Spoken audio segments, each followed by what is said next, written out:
Bandi weaves through tall players like he's performing a circus act, dodging obstacles, leaving opponents no choice but to hack him down for a penalty. He takes a deep breath, kicks like a superhero, rocketing the ball past defenders into the goal. The crowd cheers wildly as if winning the lottery, prompting the nearby photographer to grab his camera. He snaps away at Bandi's impressive moments as Bandi continues to glide through the game like a fish in water. His dribbling skills make opponents feel like they're in a comedy show, and even the frantic defense can't stop him as Bandi scores, sealing the victory. His teammates lift him up high. Everyone is stunned by Bandi's talent. It's like discovering a buried treasure, but then the unexpected happens. Suddenly, a driver emerges from the roadside, blaming Bandi for not guarding his truck. Bandi doesn't waste a second. He grabs his beloved football and bolts like a rabbit, his speedy feet flashing through the crowd. Suddenly, he spots a familiar SUV, and like a sailor of Atlantis, he dives into the car without hesitation. He doesn't even have time for a polite hello to Ashlyn, desperately asking to be taken to safety. Ashlyn, seeing Bandi's flustered escape, feels a mix of worry and concern, wanting nothing more than to get him home safely. But when the word home reaches Bandi's ears, his face fills with dread instantly. He doesn't want to face his father's thunderous wrath, as his heart fights to preserve his football dream. He pleads with Ashlyn to take him to his sister in the seaside city, promising to head home on Sunday.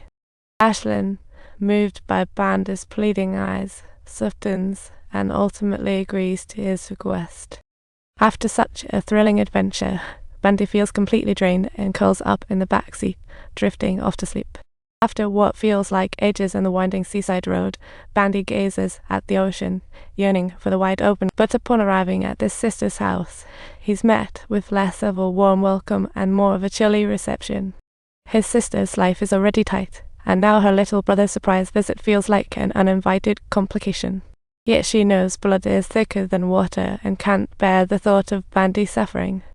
After much thought, she decides to introduce Bandi to a familiar old merchant.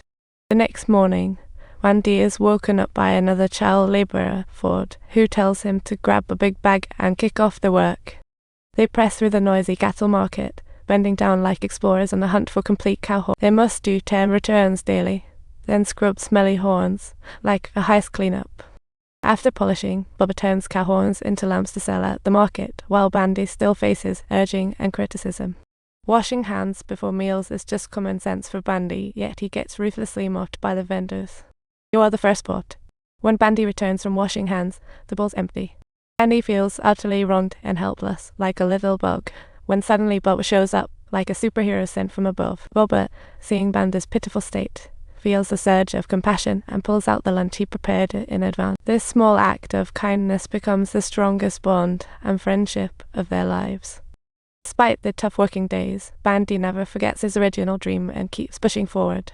He often goes to the beach after work to practice, football being his life's light in darkness. But his determination attracts a few mischievous co-workers who are always trying to stir up trouble for him. They snatch the football and dart around Bandi, leaving him utterly confused. They even kick the ball into a nearby yard, the shattering glass sending the owner into a furious frenzy. Bandi tries desperately to jump the wall for his football, but is cut by glass shards. The pain hits him like a truck, and a grimace crosses his face. The sunset casts its glow on him, but brings no warmth. His hopes feel like they've been extinguished.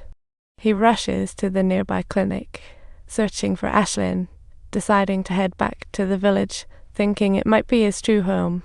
When Bubba knows Bandi's decision, he looks anxious and reluctant, unwilling to see him quit.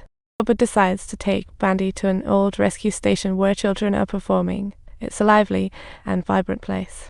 Though the building is decrepit, it's bursting with life, and the lively tunes lift Bandi's spirits. To rekindle Bandi's passion for football, Bubba cleverly secures a pass from some food bribes.